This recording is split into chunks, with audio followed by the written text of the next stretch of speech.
So today we're going to be taking a look at a scenario where the top 10 strongest countries in the world go to war with the world. That's right, the top 10 strongest countries, who include the United States, China, Russia, the UK, Japan, South Korea, much more, India, are going to be going to war with the entire rest of the world. Now, I have done this video before, but that was with the old global firepower rankings, and if you have been watching the recent videos, you know that I have been talking about that and doing stuff with that a lot recently. But they recently released their 2024 rankings, and we're going to be using those rankings to make our new world map, where the top 10 strongest countries will go to war with the rest of the world. So if you guys do enjoy this video, make sure to leave a like on it and subscribe to the channel if you're new. We're aiming for 200,000 subscribers by the end of this year. We've actually been making really good progress lately, and I really do hope that we can reach that goal by the end of this year, but that is mostly up to you guys. So please, if you are feeling generous, make sure to subscribe to the channel if you are new. Without further ado, let's go ahead and jump straight into the scenario. Alright, so the top 10 strongest countries in the world include the United States at number 1, Russia at number 2, China at number 3, India at number 4, South Korea at 5, the United Kingdom at 6, Japan at 7, Turkey at 8, Pakistan at 9, and surprisingly Italy at 10. Now after that we have countries like France, then Brazil, Indonesia, Iran, and Egypt. Those guys didn't make the top 10. However, these are our 2024 top 10s. Now this is not my list. My list would be a little bit different than this. This is global firepower rankings list. So like they do a bunch of military analysis. They take in a bunch of different factors to come up with their rankings. This is their rankings, and we're going to be using this for this video. My personal rankings would be a little bit different, but this does differ from what I did before in the previous top 10 versus the world video. So we'll be seeing how this changes. You know, France was in the top 10 before, and now they're not. So that really could affect how Europe plays out. And now we have Turkey in the top 10, so that could really change things in the Middle East. But yeah, without further ado,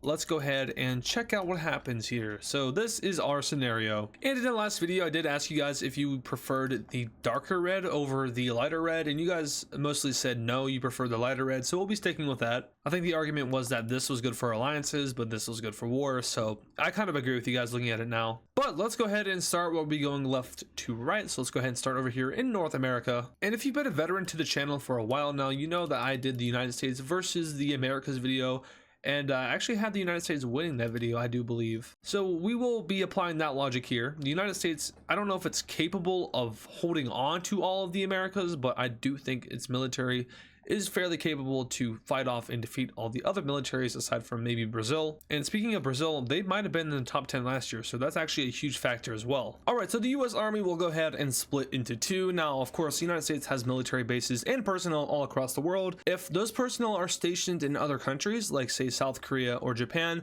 they will stay there. However, if they're stationed in countries that are on the blue team, like France, they will automatically be put back into the United States. We have to add that as an unrealistic factor because otherwise they would just get shot or, you know, POWs. But yeah, I'm stalling. Back to the war. The US splits its army into two, one of them going up into Canada and the other one making small advances into Mexico. Now, the United States here is going to want to obviously finish off Canada first because they don't want to fight a two-front war.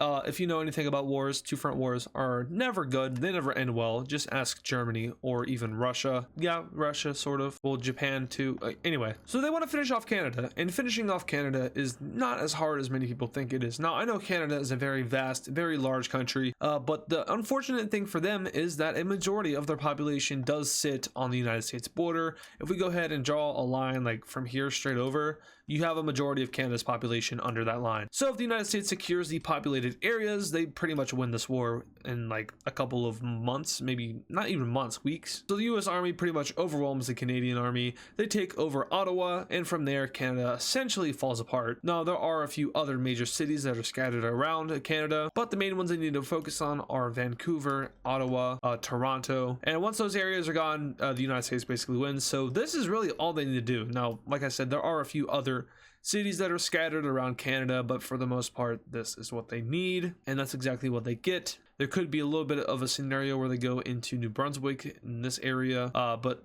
after that, I think Canada is done for, so they go ahead and surrender over to the United States. And to make it a little bit more fair for the scenario and for the strongest countries, I'm going to say that when they finish off and defeat a country, that country is 100% assimilated. So they don't have to worry about spending military assets in order to keep that area under their control and to prevent rebellions. So essentially rebellions are not a thing. So the United States doesn't have to put any of its military stationed in Canada. Instead, they go ahead and move all of it down to Mexico. And that's exactly what they do. Now, I'm not sure if the Caribbean or even South America has the balls to navally invade America. I'm not sure if they even have the capability to navally invade America. So yeah, that's not going to be happening. And instead, what we see is a large amount of freedom being spread over to Mexico. The Americans mostly focus in on the coastal areas, as that is a lot of where the population is at. They take out Baja California, and the cartels are going crazy right now. The US also makes a landing in Yucatan. Now, I know how original I am with doing this, but it's the most likely scenario because, you know, Mexico probably doesn't want to fight a two-front war either. The US Army then splits into two, one that focuses in on the rest of Mexico and one that focuses in on Central America. Does the United States have this capability in real life? Honestly, yeah, probably. It's an insane amount of personnel in the US Army, and then you also have all of the reserves as well, so it's a couple million at your disposal.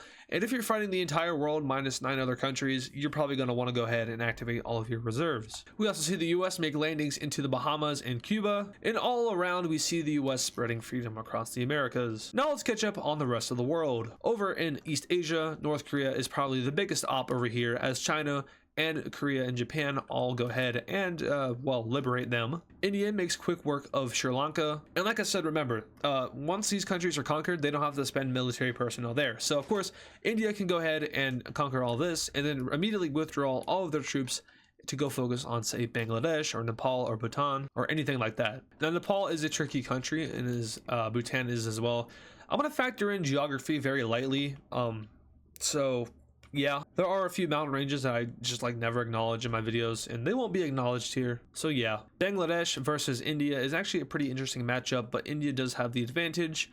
Bangladesh is very populated, but India's military is just better. And with this, and with the help of China, they enter into Myanmar, the big jungle. Over in Europe, this is going to be interesting. Russia and Turkey work together to take out the Caucasian countries. Now, I know I was just talking about geography, and this is basically a giant mountain, but who cares, right? And with that, they have an easy supply route between themselves. Russia, of course, will go ahead and go back into Ukraine. What the flip? No. And Russia will go back into familiar territory in the Baltics and Belarus. Now, their only pain is Finland, and we all know that Russia can't beat Finland. It's just not allowed. So Finland starts its invasion of Russia, and it goes pretty well. Elsewhere, though, Europe is suffering. Speaking of suffering, the British are back in Ireland. But unfortunately for the British, they probably don't have the naval capabilities of invading mainland Europe, and mainland Europe probably isn't too interested in invading the UK just yet, because there's 2 other things, well actually 3, that being Russia, Italy, and Turkey. So instead, the UK will go ahead and go after innocent old Iceland. Why does the UK have beef with Iceland? I don't know. Apparently Greenland is also one of their ops, and well, Greenland just doesn't exist anymore. Is Greenland a country? No, but is it though? Is it? No, it's not. Right? Alright, zooming out and looking at the world map here, the red team is pretty much dominating, and rightfully so. The 10 strongest countries are strong for a reason, and there really is a big gap between the top 4.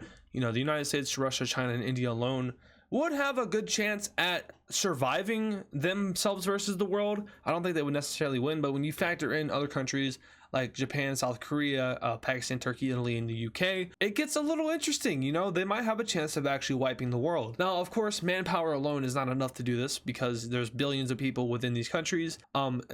Actually, the red team's population and the blue team's population might be similar. I'm thinking about Africa right now with their population of over 1 billion. I know the Americas as total doesn't equal 1 billion. Actually, no, it does, I think, but not by much. But then you take away the United States and it definitely doesn't. The EU together is around 1 billion-ish people, and then China and India together is like 3 billion, 4 billion. So really, their populations are pretty similar. And that's kind of crazy. Your population centers in the red team are, you know, top 3: India, China, Russia, in that order. That's the population. And then you have Indonesia, who is number 4 in the world, I believe. They're on the blue team. And then you have countries like Bangladesh, who doesn't exist anymore, as well as Brazil. So yeah, I'm gonna stop rambling now, or as the kids nowadays would say, I'll stop yapping. Back over to Southeast Asia, we know that China has well, a lot of experience in this area, and despite the Vietnamese jungles, China prevails. They most likely just throw their troops at them. Who cares if you get stepped on?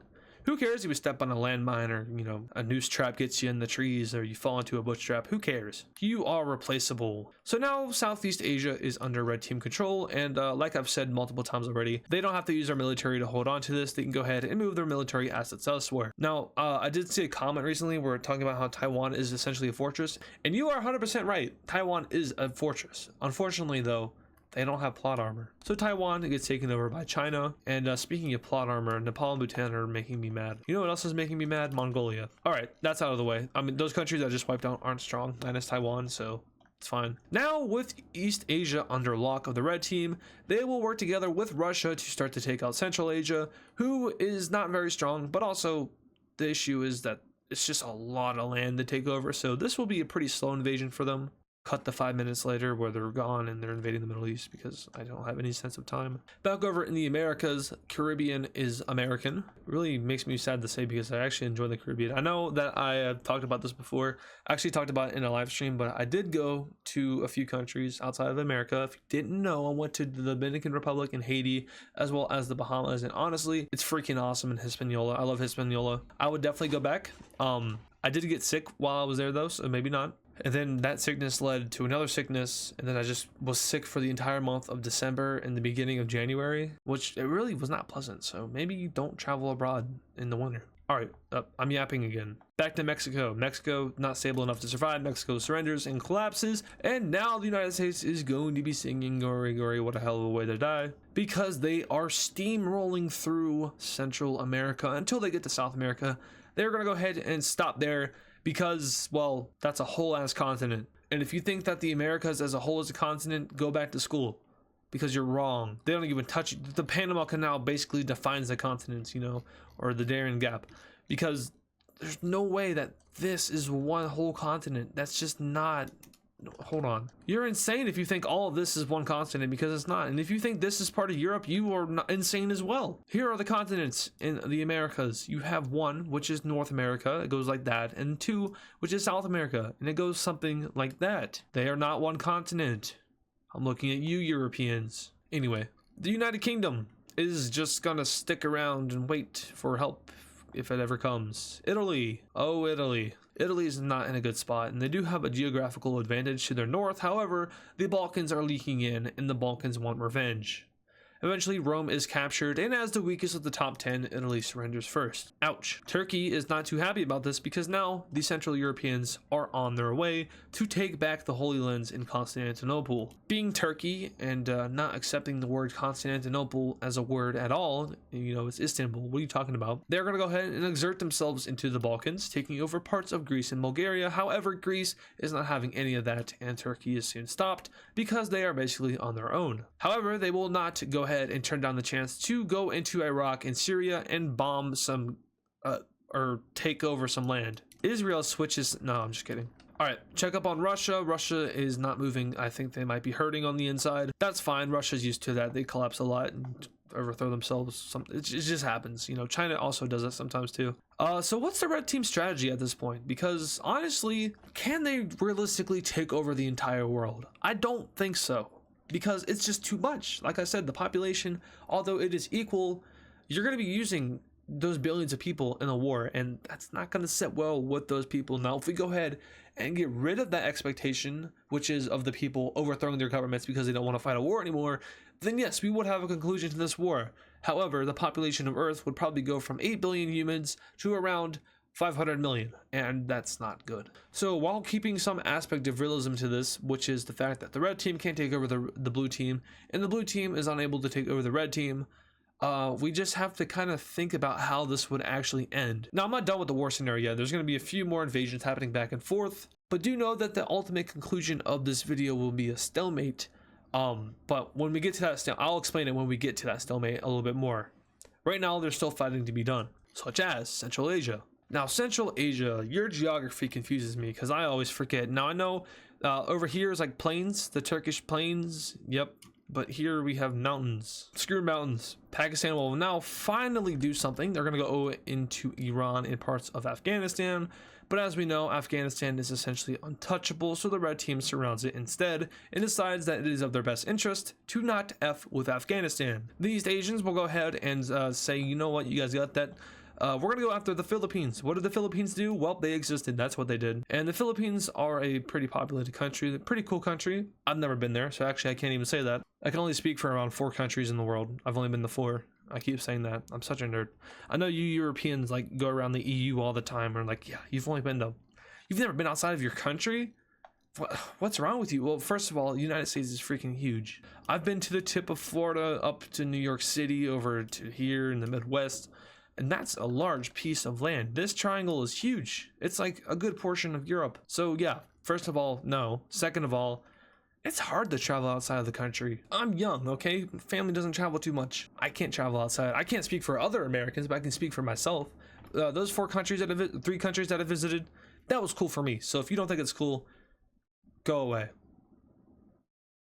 Anyway, at this point, Europe is finally getting its head out of itself, and they push back Turkey all the way, and even push into Thrace and up on the border of Istanbul. Kaliningrad does no longer exist, and Turkish troops, which were advancing into the Middle East, halt and hold a defensive position. Instead, we have an entourage of Chinese, Pakistani, and Indian troops murdering into Iran, and eventually Turkey sees this and joins in, and the Middle East starts to get wiped down pretty badly. Now, Iran, they're strong. They'd win.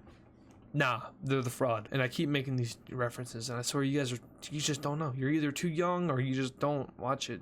But it's a great show. Watch JJK. Great show. Watch it if you want to be traumatized. I honestly just needed to do a whole video on my other interests just to see how much of you guys actually know. Like if I did an AOT video, how many of you would actually watch that? Where I just talk about the show? Probably none of you. I'm getting ahead of myself. Here I am yapping again.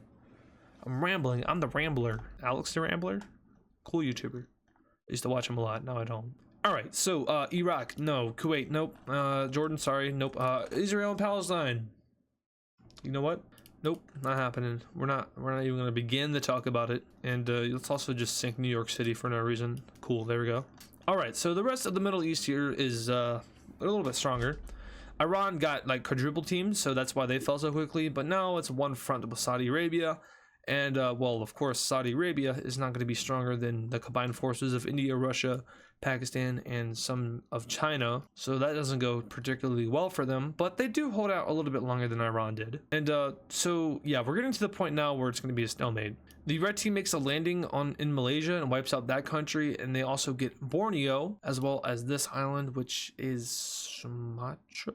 Is it Sumatra? I gotta touch up on my Indonesian islands. But yeah, they'll move around the Indonesian islands pretty well. They'll also get over to New Guinea and take over that entire thing. I don't think they're too worried about the oceanic islands right now. I think they have bigger priorities. But here, essentially, what we have is Indonesia evacuating Java, and from here we have a final stance. We have all of Oceania on this one northern part of Australia, and that's part 1 of the stalemate. Back over here in Arabia, we have the wiping out of the rest of the peninsula. And over in Africa, we have something similar to what happens in Oceania. We have a giant entourage of African troops from pretty much all of these countries. This includes volunteers, conscriptions. Actually, there really aren't any volunteers. You are forced to go stand on this front line. But there's about a good 10 million troops lined up here. And what they're doing is, well, they're mostly right here, but there are also some over here and down here, but mostly right here. And of course, there's a couple 100,000 scattered between. But what they're doing is they're basically just holding this front line against the red team. Cyprus, sorry, I forgot about you, you're gone. And what Europe is doing is also pretty similar. They're holding one ginormous front line here against Russia. Now, the issue is Finland. Obviously, the Nordic countries do not connect up with Central and mainland Europe, which makes supplying it a little bit more difficult. And with Russia taking over Estonia and Latvia as well, it gets even more difficult because now Russian warships are in the Baltic Sea. Now, of course, the EU Navy would probably outclass the Russian Navy, but it's not. But we do have to remember, it's not just the EU Navy, it's also the World Navy, which at this point actually isn't too strong. Anyway, South America, same thing that everyone else is doing. They have a majority of the troops in this continent up here on the border with the United States, and they are also protecting their coastal areas. Now, of course, the United States could, with its mighty Navy, just go like that, or, you know, go like this. But that's not realistic, right? I mean, they've been blowing up boats in Yemen for a while now. And also I saw another comment was like, are you gonna do a video, or I'm predicting that Adizz does a video on the Yemen stuff. Actually, I'm not gonna be doing a video on that because it's so, like, it's smaller than Israel and Palestine. It's smaller than Russia and Ukraine. It's smaller than the Niger coup that happened. It's smaller than what happened in Myanmar. Those are all things that I did videos on, I think, besides Myanmar. But those are like major things that could lead to war. I don't think this leads to war. Yemen's just throwing a hissy fit because they had a group within them that blew up a bunch of civilian ships. I don't really want to get into it, but yeah. Anyway, so now we have the stalemate that I was talking about earlier. Of course, Europe could theoretically take out the United Kingdom, and maybe they do, so let's let that happen. So we have 2 countries gone, and unfortunately for those 2 countries, they were on their own. So Europe beats pretty much the latter of the 2 of the top 10, but the other top 10 are all connected in some way, minus the United States, who is just built different. These guys really don't have that strong of countries around them. Like, their strongest enemies they had to fight up against were North Korea, Iran, and like Vietnam. And once they got outside of the East Asian sphere, there was Saudi Arabia, and then there was Indonesia, which was a pretty big one. But Indonesia basically just retreated back to Australia. So really, I mean, East Asia has barely fought anyone strong. Same thing with the United States. Mexico was their biggest op, and now they're gone. And now it's Brazil. But as we know, South America has that coalition with their troops up here. So yeah, stalemate. Video ends. Goodbye. Just kidding. So yeah, that is going to do it for today's scenario though. If you did enjoy this video, like I said, we're trying to hit 200,000 subscribers by the end of this year. You see that silver play button back there? Here, you get to see it even more. It's beautiful, right? It's lovely. That's my dream right there. I never thought I would get one of those. I thought that when I hit 1,000 subscribers, I thought that was awesome, but that wasn't my goal. My goal was that. I never thought I would get it.